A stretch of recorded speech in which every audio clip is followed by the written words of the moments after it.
Good morning to one and all. Today we'll be starting with the last topic of national income, that is GDP and welfare. Let us understand the meaning of the term welfare. Welfare means a state of well-being, or it is the state of people's well-being. People's well-being. Welfare of a person is affected by many factors. In case we say ki welfare, that is sense of happiness. Happiness for a person is affected by many factors, like consumption of goods, national income, law and order, pollution. Now, consumption of goods, law and order, national income, pollution. Consumption of goods and national income are because they can be converted in terms of money. So these factors are called as economic factors. And these factors which cannot be converted in terms of money or which cannot be equated in terms of money are called as non-economic factors. Now, welfare which is affected by economic factors. I repeat, welfare means the state of well-being, people's well-being, लोगों की खुशी. So, we know that welfare of a people's welfare, people's well-being is being affected by many type of factors. I have listed few of them, that is like consumption of goods, national income, law and order, pollution. Some of the factors which can be converted in terms of money, they are termed as economic factors, and which cannot be converted in terms of money, they are called as non-economic factor. So in case welfare as a term is affected by all these factors, and some of them are economic and some are non-economic. So economic factors leads to increase in economic welfare, increase in economic factors, or economic factor leads to economic welfare. And law and order, pollution, जो non-economic factors हैं, they lead to non-economic welfare, or they contribute to non-economic welfare. Increase और decrease बाद में देखेंगे. ये वाले factors से economic welfare effect होता है और ये वाले factors से non-economic welfare effect होता है. Sum total of economic welfare and non-economic welfare. This plus this is social welfare. Sum total of economic and non-economic welfare is called as social welfare, which means state of complete well-being. I repeat, welfare is a state of well-being, that is people's well-being, country के लोगों की खुशी के reasons. So welfare of a person, welfare of a country, welfare of the people of the country are being affected by many types of factors. They can be categorized into two categories, economic and non-economic factors. When the factors are two, so economic factors से जो welfare आएगा वो economic welfare होगा, और non-economic factors से जो welfare आएगा that will be termed as non-economic welfare. Economic plus non-economic welfare से total जो welfare बनेगा that is called as social welfare. Social welfare in other words is sum total of economic and non-economic welfare, जिसमें से economic welfare economic factors की वजह से है और non-economic welfare non-economic factors की वजह से है. Now, by the social welfare we mean that the total welfare of the society. GDP can indicate economic welfare. GDP से economic welfare तो indicate हो सकता है, but हर GDP के increase करने से social welfare बढ़ेगा कि नहीं बढ़ेगा, it is not directly related. कि कंट्री का अगर जीडीपी से 50,000 से बढ़ गया है तो कंट्री का सोशल वेलफेयर भी 50,000 से बढ़ गया है, ये कहना गलत होगा. GDP economic welfare, GDP economic factor है, मनी टर्म्स वाला फैक्टर है, तो जीडीपी से इकोनॉमिक वेलफेयर तो 100% बढ़ता है. जीडीपी से नॉन इकोनॉमिक वेलफेयर बढ़ता है कि नहीं बढ़ता है या कितना बढ़ता है, that depends upon, that varies from situation to situation. But इस चैप्टर में हम जीडीपी और इकोनॉमिक वेलफेयर में क्या रिलेशन है that we are going to discuss. Again, क्योंकि जिसमें मैंने आपको बताया consumption of goods and national income ये इकोनॉमिक फैक्टर्स हैं, ऐसे ही जीडीपी भी एक इकोनॉमिक फैक्टर्स है. तो जीडीपी के बढ़ने से इकोनॉमिक वेलफेयर तो 100% बढ़ेगा, क्या नॉन इकोनॉमिक वेलफेयर बढ़ेगा? ये कितना बढ़ेगा, तो कितना बढ़ेगा that is cannot be directly predicted, that cannot vary in the same proportion. कि अगर जीडीपी से 50,000 से बढ़ा है तो नॉन इकोनॉमिक वेलफेयर बढ़ा है या नहीं बढ़ा या कितने से बढ़ा है, ये कंक्लूड करना सिचुएशन टू सिचुएशन वेरी करेगा. बट जीडीपी से 100%, क्योंकि जीडीपी एक इकोनॉमिक फैक्टर है, तो जीडीपी से जो वेलफेयर बढ़ेगा वो इकोनॉमिक वेलफेयर बढ़ेगा.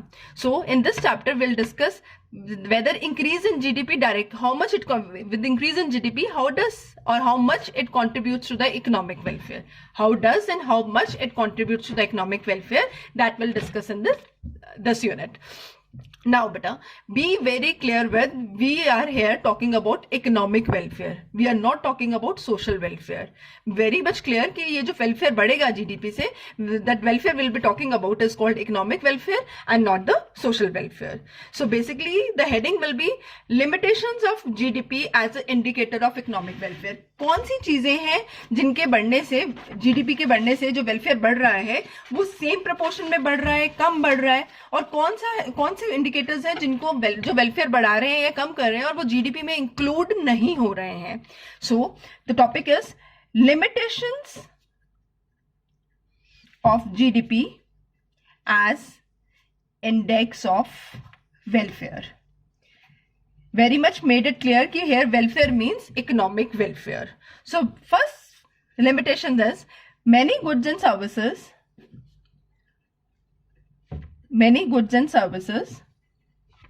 contributing to GDP, economic welfare not included in GDP. Economic welfare not included in GDP. I repeat, पहली लिमिटेशन ले रहे हैं, many goods and services contributing to economic welfare not included in GDP. Let us understand. There are many goods and services बच्चे जिनको हम national income या GDP में count नहीं करते हैं. For example, services of a housewife, kitchen gardening. Basic reason for not taking them into the GDP is because इनकी practical estimation difficulties बहुत ज़्यादा हैं. Mother is cooking food at home, mother is doing all the household work. उसके किए हुए काम को monetary values में मेजर करना बहुत मुश्किल है, इसलिए इन गुड्स एंड सर्विसेज से 100% घर का वेलफेयर जो है, इकोनॉमिक वेलफेयर जो है वो बढ़ रहा है, but because of practical estimation difficulties they are not included in GDP. So उतने से जीडीपी जो है वो अंडर एस्टिमेटेड रह जाता है. I repeat, many goods and services contributing to economic welfare. That means they 100% economic welfare को contribute करती हैं, but not included in GDP because of, अगर शॉर्ट में लिखे तो because of practical estimation difficulties. Practical estimation difficulties, जिसका मैंने आपको ऑलरेडी एग्जाम्पल दे दिया है कि सर्विसेज ऑफ ए हाउसवाइफ जो है, जो हाउसवाइफ घर पे काम कर रही हैं या घर के मेंबर्स मिलके जो घर का काम कर रहे हैं, उनको हम नेशनल इनकम में काउंट नहीं करते हैं बिकॉज ये नॉन मॉनेटरी ट्रांजेक्शन्स होती हैं और प्रैक्टिकल एस्टिमेशन डिफिकल्टीज की वजह से इनको जीडीपी में हम काउंट नहीं कर पाते हैं. तो दैट मीन्स उतने से हमारा जीडीपी अंडर वैल्यूड हो जाता है. That means so GDP would be undervalued by the amount in services को हमने GDP में count नहीं किया है. तो that means these services contribute to welfare but not included in GDP. So GDP as index of welfare उतने से undervalued हो जाता है. Second point is externalities. Very important point. इसका individual question भी आता है. Externalities not taken into account in GDP. Externalities not taken into account. बच्चे एक्सटर्निटीज क्या होती हैं? पॉजिटिव और a negative of a thing. I repeat, positive और नेगेटिव ऑफ ए थिंग और activity for which he is not paid और penalise. किसी चीज का पॉजिटिव इफेक्ट या नेगेटिव इफेक्ट जिससे किसी को बेनिफिट हुआ है या हार्म हुआ है. बेनिफिट के लिए उससे आपने कुछ चार्ज नहीं किया और हार्म के लिए आपने उसको कुछ पेनलाइज नहीं किया, उसे उस चीज की एक्सटर्निटीज कहा जाता है. जिस चीज से पॉजिटिव इफेक्ट होता है उसे पॉजिटिव एक्सटर्निटी कहा जाता है और जिस चीज से नेगेटिव इफेक्ट होता है उसको नेगेटिव एक्सटर्निटी कहा जाता है. एक्सटर्निटी एज ओवरऑल मींस पॉजिटिव और नेगेटिव सम टोटल है. एक्सटर्निटी पॉजिटिव भी हो सकती है, नेगेटिव भी हो सकती है. Externality can be defined as the activity which may result in benefit और harm to the others with no payment received for the benefit and no payment for the harm. ना तो बेनिफिट के लिए कोई हमने पेमेंट रिसीव की है और हार्म के लिए हमने उसको कुछ पेनलाइज नहीं किया है, तो दैट इज कॉल्ड एज एक्सटर्निटी.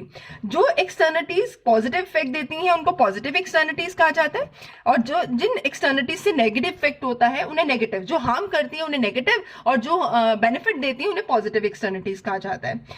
और जीडीपी इन एक्सटर्निटीज की वैल्यूज को कभी भी कंसिडरेशन में नहीं लेता है. Let us take example. There is a construction of a flyover from से फरीदाबाद टू दिल्ली, जिसने फरीदाबाद टू दिल्ली का ट्रेवलिंग टाइम जो है वो रिड्यूस कर दिया है. For sure, the amount of money spent by the government on the construction of a flyover will be included in GDP. वो GDP में include हुई, लेकिन the amount of benefit that those people have received by the construction of this overbridge, जो लोग regularly travel कर रहे थे दिल्ली से गुड़गांव या दिल्ली से फरीदाबाद, जिनको ये पुल से फायदा हुआ है, दिस ओवरब्रिज से फायदा हुआ है, जिन्होंने इस ओवरब्रिज के बनने के लिए कुछ भी कंट्रीब्यूट नहीं किया है, उनका ट्रेवलिंग टाइम रिड्यूस हो गया है, उनको ट्रैफिक कम मिलता है, उनकी जर्नी स्मूथ हो गई है, इन चीजों के लिए उन्होंने कुछ भी कंट्रीब्यूट नहीं किया है. तो दैट मीन्स ये एक पॉजिटिव इफेक्ट है जिसको हमने जीडीपी में काउंट नहीं किया है. एक एक्टिविटी का पॉजिटिव इफेक्ट जिसके लिए हमने उनको कुछ भी अमाउंट चार्ज नहीं किया है, that is called as positive. They have not paid anything for this enjoyment. उन्होंने इस जीडीपी इस चीज के लिए कुछ भी पे नहीं किया है, बट उनसे उनको बेनिफिट हुआ है. That is called as positive एक्सटर्निटी.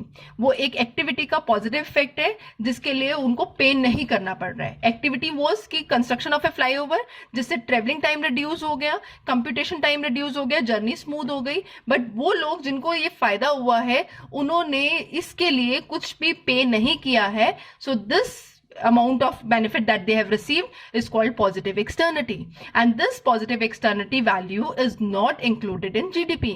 So that means GDP इस value से underestimate हो गया है. Now, what is negative externality? For example, बहुत ज्यादा इंडस्ट्रियल ग्रोथ हुई है एक एरिया में, जिसकी वजह से उस एरिया में पॉल्यूशन बढ़ गया है, वाटर पॉल्यूशन, एयर पॉल्यूशन बढ़ गया है, और उस एरिया के लोगों को increased amount of breathing problems होने लग गई है, अस्थमैटिक अटैक्स आने लग गए हैं. अब उस इंडस्ट्रियल ग्रोथ को तो हमने जीडीपी में काउंट कर लिया, बट उस इंडस्ट्रियल ग्रोथ से जो लोगों को इफेक्ट, नेगेटिव इफेक्ट्स हुए हैं, क्या उसके लिए उस इंडस्ट्री को हमने कुछ पेनलाइज किया है? कि are they made to pay for the health of the people who are suffering because of it? No. तो दैट मीन्स उसको हमने कहीं पे भी काउंट नहीं किया है. That is called as negative externality. इसको भी हमने जीडीपी में टेकन इन टू अकाउंट नहीं किया है, and this leads to underestimation या overvaluation of GDP, because हमने उसके इंडस्ट्रियल ग्रोथ को तो काउंट कर लिया एज अ पॉजिटिव, उसको जीडीपी बढ़ा दिया है, बट उसका जो नेगेटिव इंपैक्ट है उसको कंसिडरेशन में नहीं लिया जीडीपी को वैल्यूएट करते हुए. So that is called as negative externality. It's very important topic. Externality means positive or negative of an activity for which they are not made to pay or penalize. ना तो उन्होंने उसके लिए पे किया है, ना नेगेटिव के लिए आपने उनको पेनलाइज किया है. पॉजिटिव एक्सटर्निटीज का एग्जांपल मैंने आपको बता दिया, जैसे construction of a flyover that reduces the travelling time from Faridabad to Delhi. और negative externality, industrial pollution being caused by the industry being opened in that area, which has affected the health of people of that area, and they are more prone to the asthmatic attacks, or they are more prone to the more respiratory problems. So that is called as negative externality. So positive and negative externalities को हम GDP में count नहीं करते हैं. Third point that will take, all products may not contribute equally to economic welfare. Let us understand, all products may not contribute equally to the economic welfare.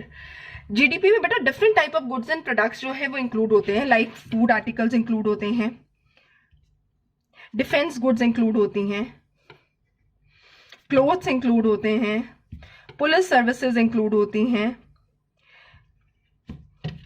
Done.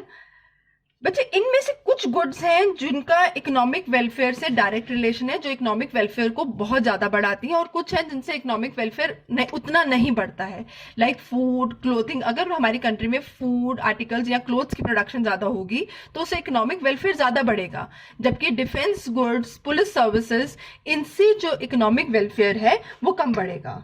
All goods contribute same to the GDP but may or may not increase the welfare by same amount.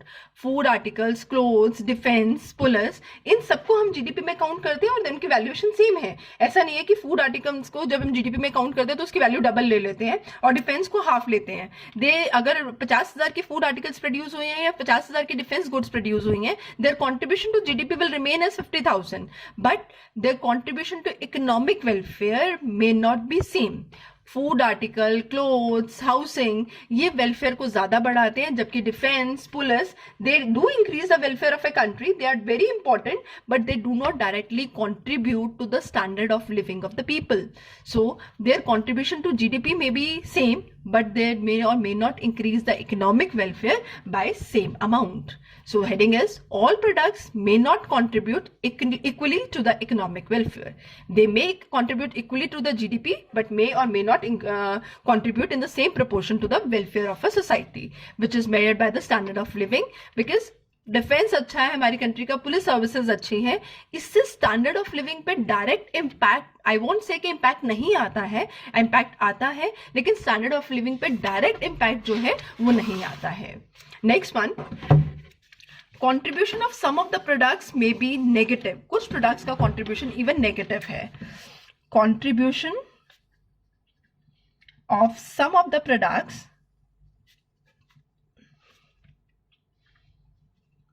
may be negative. Let us understand what it means. बच्चे GDP includes final value of all goods and services. Like final good हमारे पास milk भी है, liquor भी है. Milk भी है, liquor भी है, दोनों फाइनल गुड्स हैं. मिल्क जो है वो कंज्यूमर को इमीडिएट और अल्टीमेट दोनों सेटिस्फेक्शन देता है. मिल्क और लिक्कर दो का एग्जांपल लेके चल रहे हैं. Milk give immediate and ultimate satisfaction to the consumer. Liquor may give immediate satisfaction to the consumer but not ultimate. इससे health of a person is being deteriorated because of the consumption of liquor, cigarette, tobacco. इनका GDP में contribution same है. अगर 50,000 का milk produce हुआ है और 50,000 का लिक्कर प्रोड्यूस हुआ है, contribution to of milk and liquor to the GDP will remain same, that is 50,000 each. But with the production of milk the economic welfare of the society is being increased off, but with the production of a liquor the economic welfare of the society is not increased, it is decreased. GDP includes only the monetary value of the product and not their contribution to welfare. GDP इन दोनों की monetary value को include कर रहा है but it is not included, what it is not including is welfare, not considering the welfare. Monetary value same है, both of the goods are contributing same to the GDP but welfare के terms में ये they are not contributing the same. Monetary value is same but the welfare is not same and GDP is considering only the monetary value, not the welfare. So contribution of the some of the products may be negative. इसीलिए हम कहते हैं कुछ products का जो contribution है वो welfare के लिए even negative है. GDP के लिए positive, welfare के लिए negative. That means GDP and welfare does not move in the same proportion.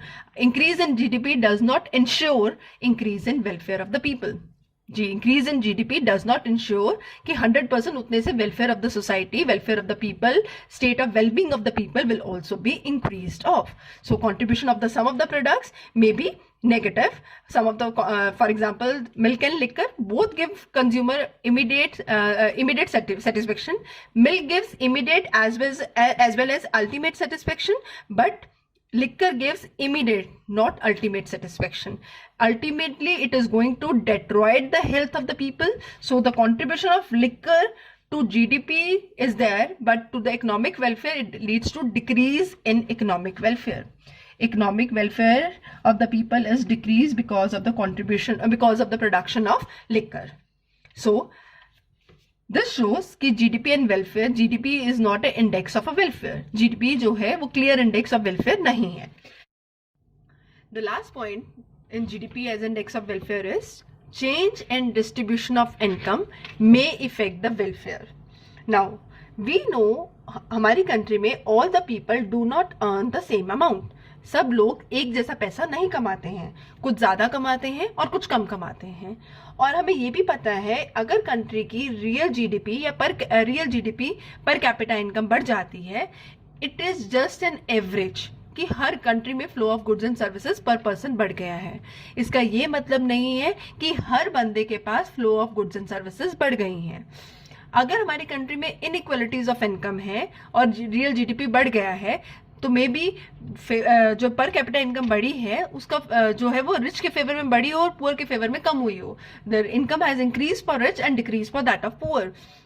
Now हमें ये भी पता है बेटा कि अगर इनकम बढ़ी है रिच के लिए तो वेलफेयर जो रिच का बढ़ेगा with increase in GDP, increase in income, that will not be same as that of decrease in welfare of the poor.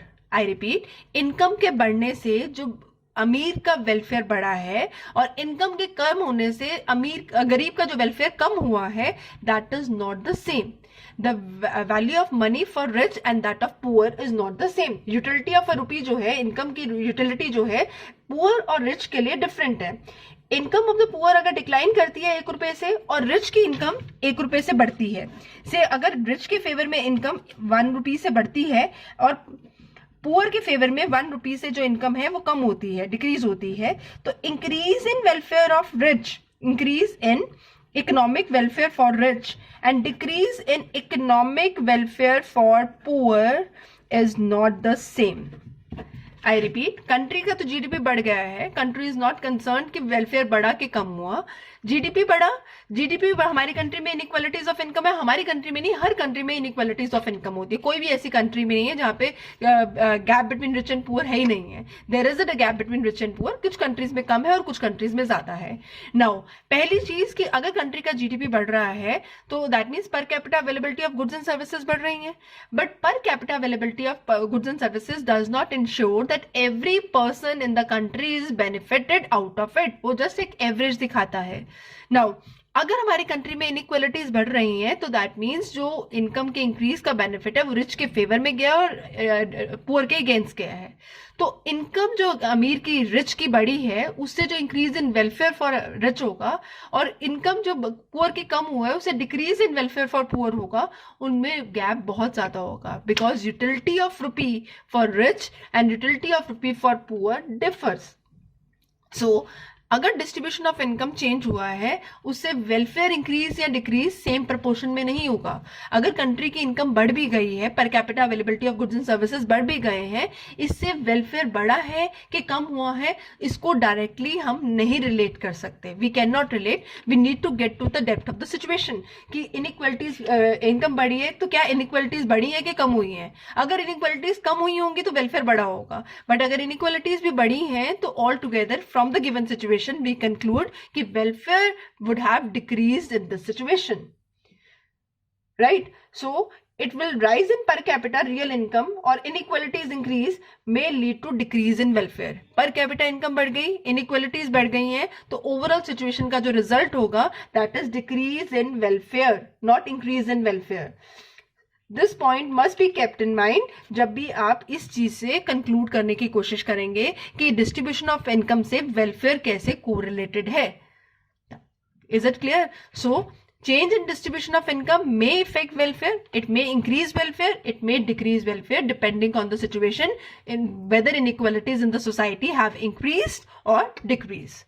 So all the above 5 points show that GDP is not an index of economic welfare. Increase in GDP will never be taken as increase in economic welfare. अगर हम कहें कि GDP और welfare interchangeable statements है, it is totally wrong. GDP as an index of welfare may be undervalued, may be overvalued. So GDP is not the index of welfare. Now, question related to this topic may be asked, explain the limitation of GDP as an index of welfare. This is direct question.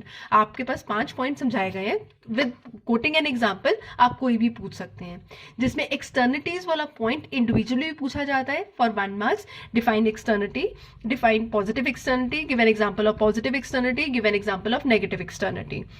So that is very very important. या कोई एक particular point की heading के साथ पूछ लिया जाता है, explain this as a GDP as index of welfare, taking this point into consideration, explain GDP as index of welfare. आप अगर उसको एग्जाम्पल के साथ एक्सप्लेन करने की कोशिश करेंगे तो definitely the impact of the answer will be better. So kindly use example. जैसे मैंने इसमें इस केस में मिल्क और लिकर का एग्जाम्पल यूज किया है और इसमें रिच और पुअर का और यूनिट वैल्यू लेके कि 1 रुपए का फायदा इनके लिए और नुकसान इनके लिए उस टर्म्स में समझाया है. You need to take the example and then explain the situation to get full marks out of it.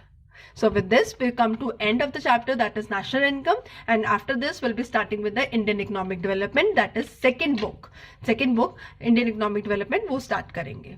Thank you.